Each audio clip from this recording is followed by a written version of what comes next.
dusanzwe turangurira ibikorwa ngaha muri komine nziza ya Gihanga mu ntara ya Bubanza muri zone Gihungwe.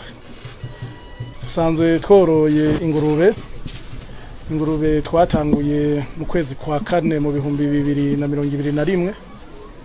Izo ngurube tukaba dusanzwe tworoye ingurube ubwoko bushika butatu, hari izo bita large white, hari izo bita landras, nizo dusanzwe twita diroc. Izo ngurube mu gutangura ubworozi twaratanguye inyubako utuzu dushika 40. Muri utwo tuzu 40 dutanguza ingurube 13 muri uwo mwaka wa 2021. Hanyuma turabandanya kuko ntibyatworoheye kuko umuntu agenda arahura n'utubazo tumwe bivanye n'ingene umuntu aba yinjiye mu bworozi atarasanzwe amenyereye uwo mwuga. Ariko twagiye turahamagara abantu abahinga bamwe basanzwe baravyize, harimo abasanzwe bamenyereye cyane mu bushikiranganje bw'uburimyi n'ubworozi, n'abandi bahinga twita abakonsulta.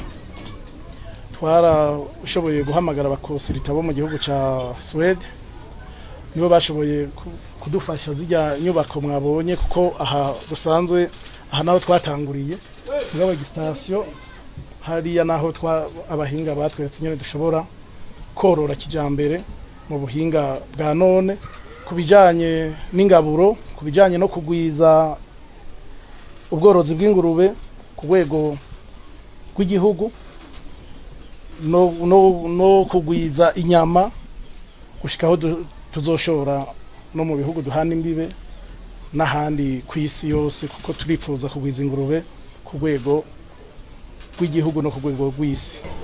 Ni kuvuga yuko uyu mugambi w'ubworozi bw'inkwavu hambavu ubundi bworozi dusanzwe dukorera hano muri Gihanga twawutanguye haraciye amezi 4, ni kuvuga mu kwezi kwa 12 ku mwaka uheze niho twatangura ubworozi bw'inkwavu.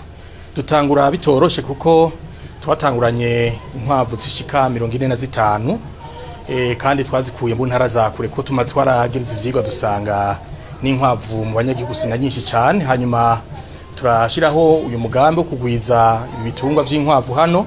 Rero gushika no munsi turabona ko nyuma y'amezi 4 tugeze ku mwimbu ushimishije cyane, nkuko inkwavu sanzigwira cyane.